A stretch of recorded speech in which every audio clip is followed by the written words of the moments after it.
You're watching us here on a fresh new episode of Mad About Markets. I'm Manglam, with me as always Ritu. Hi Ritu. Hi Manglam. It's all about the sauce. It is. Content creators look for saucy details, magicians look for secret sauces, etc. And those who animated Kung Fu Panda made Po wandered around for that secret sauce. But we're quite literally talking about sauces here, right? And then I don't mean ketchup. No, we mean both sauces and ketchup. I'll tell you about that in just a bit. But importantly, India is consuming a lot of sauce. That's not just ketchup. Absolutely, and that is must to clarify, because when we talk about sauces, we do not mean ketchup alone. Yes, ketchup is a sauce, but not all sauces are ketchup, because ketchup is primarily made with tomatoes and everything else is sauces. And that's what we discussed today on Mad About Markets. And let's go on with the number crunch. As always. Crunch that you dip into the sauce. How big is the overall market? Let's crunch those numbers for you. In India, the sauces, dressings and condiments market is as big as 21,700 crores as of 2021 and likely to grow almost to 30,000 crores, 29,060 crores by 2026. This data, however, is highly skewed by the presence of salt, pepper and other seasonings included in the condiment and seasoning market. But if you just take a look at the sauces and ketchups market in India, in 2017 it was close to around 2,100 odd crores. Now it's as big as $500 million. Of this 3,000 crores, roughly 60% can be classified as ketchup, which is tomato sauce basically, and 40% of that is the non-tomato sauces. Well, you know what happened in the pandemic is, again, we saw consumer preferences and behavior changing. So pre-pandemic, the contribution of non-tomato sauces was just 30%, but it has grown faster during the pandemic, now to command almost 40% of the market share. Now, during the pandemic years, newer brands like your Dr. Oetker's Fun Foods, your Veeba, Naagin, Wingreen's, you'd have heard of them, they grew by almost 50 to 100%, and some on a lower base even saw a tripling of their sales. Now, not only did the new players grow during the pandemic, the quest for home cooking also interested biggies when you had your Unilever and Nestle and Jubilant Foods also expanding their range of offerings in the sauces and condiments business, or even venture into newer sauces and condiment categories. Right, so that brings us to putting some questions to the guests that we have today. We have with us Viraj, the founder and managing director of Veeba with us. And joining us shortly is Mikhail Rajani, the co-founder of Naagin Sauce as well. Viraj, thank you for joining in. First up, we're trying to size the overall sauces market in India, X of salt and pepper. What is your sense? Most importantly, a big thank you for someone giving sauces the importance it deserves. I keep saying this, sauce is the biggest unsung hero of the Indian food industry. It is, it is responsible for maximum taste and the lowest. So whenever you have a burger, the sauce changes the taste of the burger, but you only talk about the patty or the bun, but nobody talks about the sauce. So thank you to you for doing this segment on sauces. So if to answer your questions, if I had to look at sauces as a category, rightly said, we'll divide it into two. One is ketchup, one is the non-ketchup part. Roughly, both are similar to each other in size, which is between 2,000 and 2,500 crores is the ketchup, and roughly around the same size. So if we put ketchup at 2,400 crores, the non-ketchup segment is about 2,000 odd crores in itself. So, ketchup is obviously dominated by the two big boys, and the other segment, we will also include, mayonnaise, sandwich spreads, salad dressing, and, Chinese sauces. So that is how I would, broadly divide the two segments. All right, roughly 2,000, 2,300, 2,500 crores. But, what has been the trend of the growth in these non-ketchup sauces, especially since the pandemic? Yes, at least definitely in terms of value it is. Even in India, the non-ketchup market is growing far more rapidly than the ketchup market. And, the reason for that, I mean, though I would love to take all the credit for, because we're launching so many new SKUs, Veeba today has more than 90 sauces on the retail shelves. But though I would love to take the credit for this, the credit actually lies with the large QSR chains. Imagine Burger King has launched so many burgers, McDonald's, Burger King, Domino's launches so many pizzas with different. So Domino's has a normal pizza. It also has a tandoori pizza with a tandoori sauce. Subway has so many sauces. So, and these guys have now opened so many restaurants collectively. and also the standalone restaurants. So when customers are going for that, they want the same taste, the same convenience at their house also. So the market, the widening of the market, and credit should be given where it's due. I think that widening of the market has been led by the QSR chain. All right, Viraj, thanks a lot for that. The credit does go to QSRs, but you guys have also made those QSR flavors accessible to us thanks to your sauces. But it's now time to welcome to our studios Mikhail Rajani, who's the co-founder at Naagin Sauce. Mikhail, a pleasure to have you here. And my spice tolerance is here, whereas Ritu likes her things spicy. But importantly, you're a pandemic product, right? What's the kind of growth you saw there during the pandemic? So during the pandemic, we had a lot of people cooking at home. So we saw, and a lot of people taking interest of what's sort of in their pantry. So we saw a huge spike in sales, particularly online orders at the time, because we had just started off. So we didn't really have many offline channels at the time. But we got huge amounts of user-generated content about how people actually use hot sauce in a variety of ways. And the pandemic. What made you think that hot sauce is the place to be? Because India is the largest consumer and exporter of chilies in the world, and we already know about jalapenos, habaneros, but nobody knew about lavangi mirchis or Sankeshwari chilies. So we felt that there was no brand that sort of aligned itself with that reputation. That's where we felt we needed to make India's first sort of hot sauce. So you're going to remain in the hot sauce category, or are you looking to expand your portfolio? So as a big part of our company mission is to highlight Indian chilies, and we see ourselves as the spice authority of India. So authority, because we've actually gone, we aspire to be an authority. How big are you as compared to the biggies right now? We're small. I would say we're just getting started. Okay, just getting started. So that sets me up rightfully for the next question that I have for Viraj. Viraj, what do you think it will take for a newer player to break into this market? First of all, humble request to all new players considering, don't try and come. We don't want the competition. It is a hyper competitive space, Manglam. I mean, there are so many players already there. We are all fighting for the same share of the plate, and we're not even the center of the plate. We're the side of the plate. We're all fighting for the same side of the plate, and it is hyper competitive. If I had to give you, let me think of Veeba as a newcomer in the ketchup space. We've just entered the ketchup space. Now, how do we take on the giants already there? So what we have done, as you know, I'm a really proud Indian. And what we have done is we said that it cannot take 75 years of post-independent India to. So we were actually the first Indian company to launch preservative-free tomato ketchup in the market. So what we have done is we are saying we will come in via a niche. We'll price ourselves as per market standards, but we are bringing India's first preservative-free tomato ketchup to the market. We've brought in, to the best of my knowledge, India's first sugar-free tomato ketchup also. So anybody who's wanting to come into the sauce space, if they want to compete with us today, they will have to, come via innovation. They'll have to do something which we are not doing, and that's the only way to enter. What do you think, Mikhel? Do you concur as a new player? Do you need deep pockets? Do you need online presence? Will you not enter the ketchup category, which is already dominated by two very large players? What is your strategy on this? So I feel there's a lot of scope for original products. I agree with that. And I think there's a lack of original Indian products in the market. So given that we've actually made Indian flavors that are not like any that are there in the West or in the East, and we've designed products actually for the Indian palate itself, that's why we think that gives us the biggest edge over anyone else in the market. Plus, the sauce market is dominated by cornstarch fructose, which is pretty much what most of the sauces are made of. And Indian consumers are getting very savvy and aware about what they're sort of having. As well. And like Naagin sauce is made with all real vegetables, real ingredients. So is India going to be your dominant market, or you think you can market these products outside?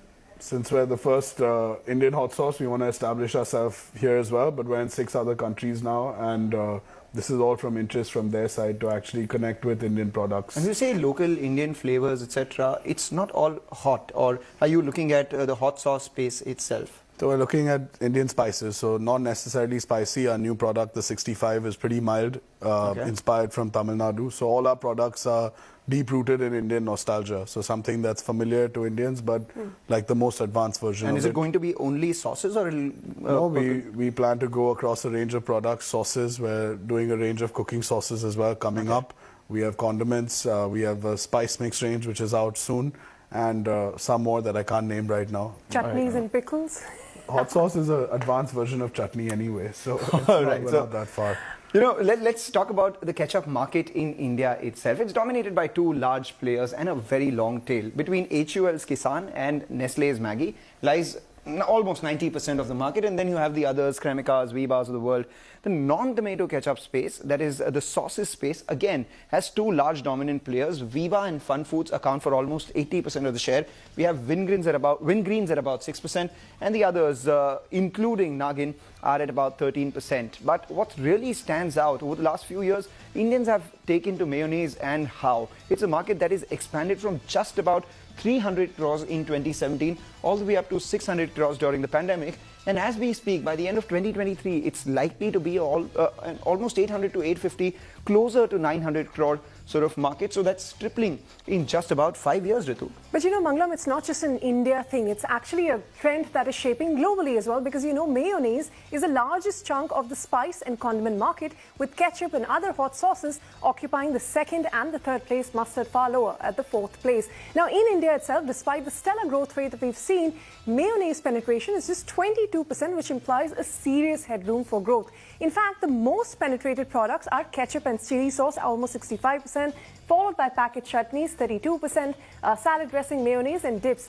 at about 20%, which implies that there is a massive headroom for growth for all of these. Now, Viraj, let me come to you on that note. You know, what is the growth opportunity you see for sauces in India?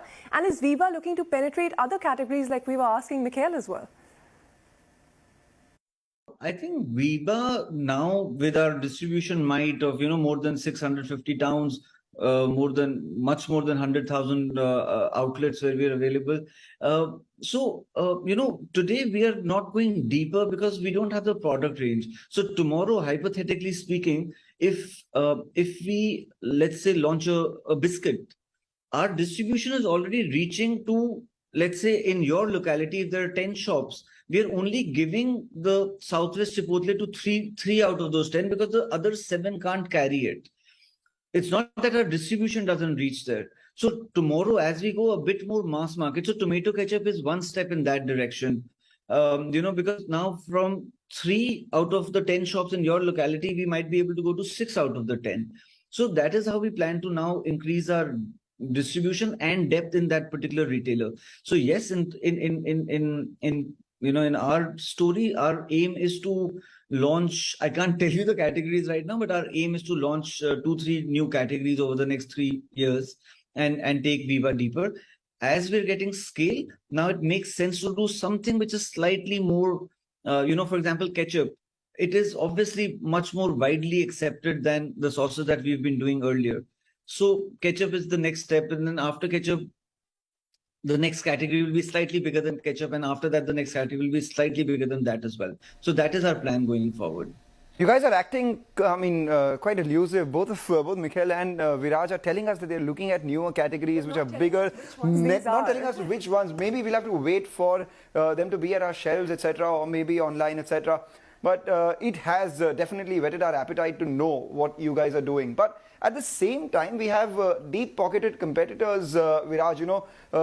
We saw the way Unilever has launched Hellman's Mayo. We have Maggi expanding the range of their sauces. Do you think these guys could topple the apple cart for you guys? Frankly, am I scared about Unilever and Nestle looking at this category? Obviously, I am. I'd be lying if I'm not. I mean, they are giants. They are someone I am totally impressed with. You grow up listening to stories of the might of Unilever, so obviously it worries me. But will they topple us? I don't think so. I think what will happen is they'll considerably, look at me. I'm talking about being in a couple of 100,000 stores as a big thing. Unilever would laugh at that, right? So when Unilever comes into this space, they will market it. They will, kind of increase the distribution. So I think it will be genuinely, and I'm not saying this to sound cool on CNBC, but it will be genuinely good for the market if some of these big boys come. And I hope that they spend some of that big boy money on these categories, because our marketing campaigns, though we're on TV, though we've done a lot of marketing, but they will never be able to match a Nestle or a Unilever. So I welcome them. I mean, Marico has recently come into the segment. Unilever, as you said, has come into this segment. If I did not know about Nestle, but even if Nestle is coming, I think it's great for the segment, and I think I mean, I welcome them, and frankly, I'll probably will learn from them a bit, and and as they say, see you at the movies. So see you in the retail market. It's going to be fun. Mikhel, I heard you saying you can topple some of the players in the market, huh? No, not that. I said we're not afraid of anyone coming, and we, as a smaller company, we're nimble. We can do much more things that larger corporations can't do. And still, what is the end game? How do you achieve scale and size as a newer player in the market when you're competing with these deep-pocketed, large, established players with their network, with their chains? Do you think the larger end goal, is it for companies like you to be acquired to achieve that scale, or look at other opportunities? Not necessarily. I feel we get to take advantage of the internet and its exponential growth today that legacy companies can't do that because of their distribution network that already exists, and they can't discount below a certain price. But what they can do actually is look at your brand as a proof of concept, proof of success, and use their look might. and use their distribution might to scale it. They could, but it's hard to create original good products. But it's easier to buy with their deep pockets. If we were selling. If you were selling. Okay, so you're not here to sell. We're not here to sell. We're here to build a big brand and to be India's largest and probably one of the world's largest hot sauce brands. Well, so more power to you. Sales channel, again, are you focused heavily on online, or do you think we'll see a good mix between physical and online presence? So we've stayed away from unorganized offline, but there's a huge growth in organized retail offline. So as modern trade grows, we're seeing massive growth in modern trade. As a brand, it's easy for us today. There's a lot of infrastructure that exists because of e-commerce, the D2C environment, as well as organized retail. So things that didn't exist for a lot of companies, 10, 20 years ago. So through a pandemic, we're already in hundreds of stores, various geographies across the country. It's difficult to do that being just a food and grocery sort of player, primarily because the gross margins are not as high as beauty and personal care. So does it make unit economics sense for you? Are you guys EBITDA positive on a per unit basis? Yeah, absolutely. And what are the gross margins you work with? We have high gross margins. We're over 80% gross margins on our product because we're indigenous products. So we don't actually get anything from outside, all locally sourced. So given that there are global supply chain issues, we wouldn't face those given that all our products are indigenous. Quickly, before we get into a break, I just wanted to know what got Abhishek Bachchan to invest in you? Good product. They tasted our product. It's once you try it, you'll know. There are a lot of people, not just him, who wanted to sort of get involved with the product after tasting it. So he liked what we were doing. We're India first company making original products out of India. What does he bring apart from the money? A lot. He's one of the largest Bollywood celebrities in the country. He's big into sports. We've always marketed Naagin sauce as a product for people of passion. And because of his kabaddi teams and his football teams, he's a true advocate of that. And the family seems to be a fan of Naagin sauces, huh? Yes, we're quite blessed that was the case as well. All right. On that note, we actually have to take a very short break, but don't go anywhere because up next, we're going to talk about the millennial opportunity that lies ahead for the sauce and ketchup industry. We also focus on the yays and the mays, and more importantly, the bigger question, is it time for the other sauces to catch up with ketchup?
Welcome back. You're watching Mad About Markets, and today we're talking about the opportunity in the sauces and condiment space. More specifically, sauces and not ketchup alone, because ketchup, that seems like a product for the older generation, right? So the penetration for ketchup, as per Mintel, is the highest for those that are between the age of 45 to 54 years old. It is the young who we focus on here at Mad About Markets who are having other sauces and not just ketchup. It is also a space which has seen sporadic but significant deal activity in the last few years. So in December of 2008, you had Dr. Oetker buying Fun Foods for 110 crores. Now you cut to June 2016 and you had Cremica raising 101 crores from Rabo Equity Advisors. 3 years later, in October of 2019, you had Veeba raising $14 million in Series D funding from DSG Consumer Partners. And post-pandemic, in November 2021, you saw Wingreens raising 124 crores from Investcorp.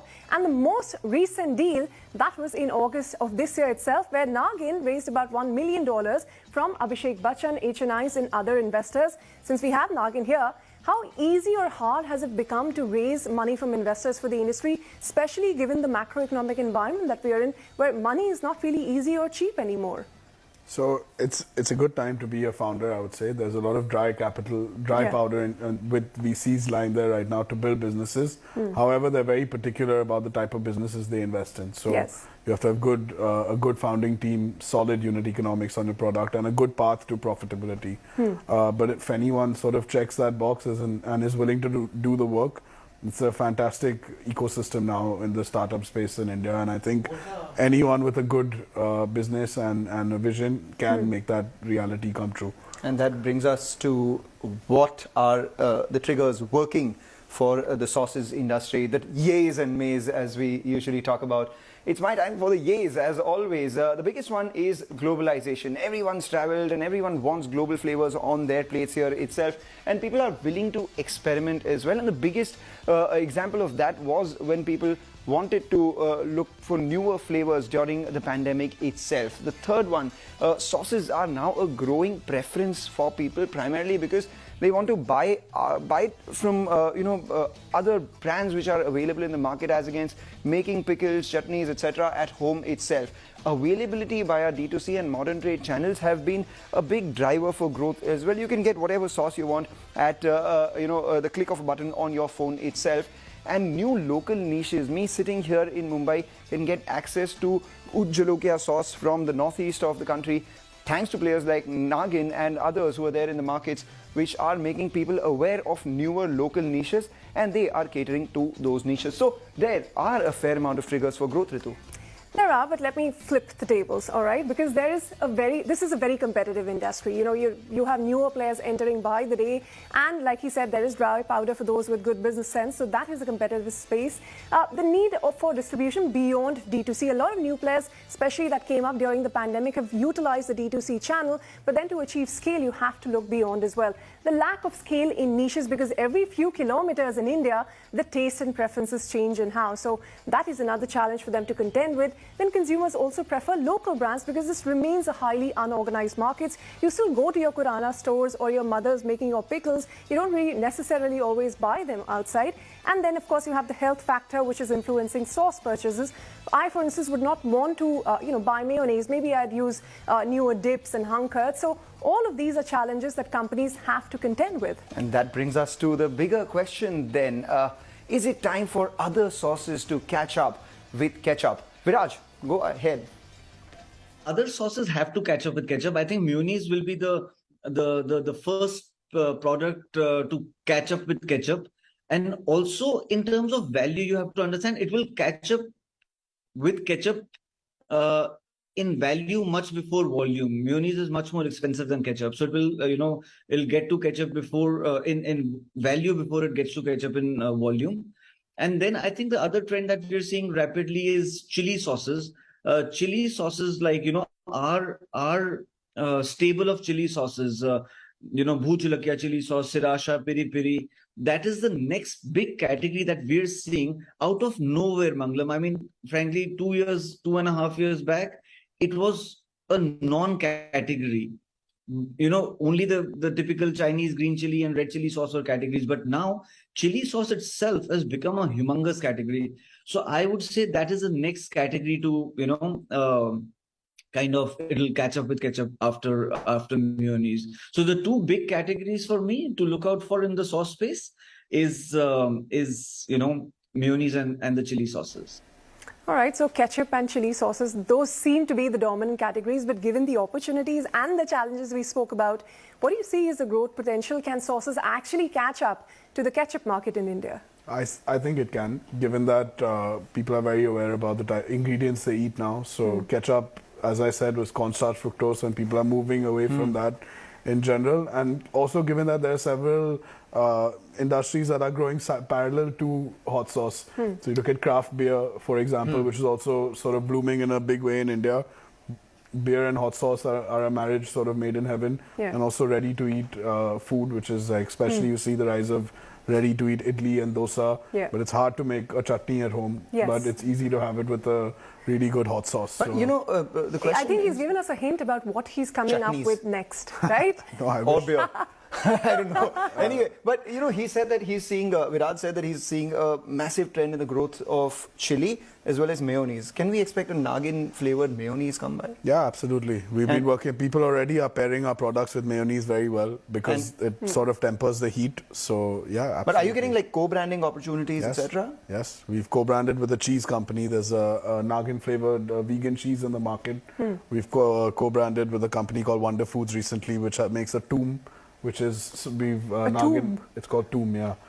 Middle Eastern dip, which we've sort of lended our flavor to, and many more in the pipeline that we're sort of working on. So how big can you be? It can be huge. There's no sky's the limit. The size of the because ketchup industry? That's about 1,800 crores in India, give or take. Give or take about 2,000. And sauces could, in the next 5 years, say? I would say we could be halfway there. Mikhel, thank you so much for joining in and giving us a sneak peek into what you're going to do. But importantly, whetting our appetite for some chips and dip right away with the hot Naagin sauce that you're talking about. Dip into some hot sauce. All right, let's do that. On that note, We'll catch a break, but we'll see you next time, same time.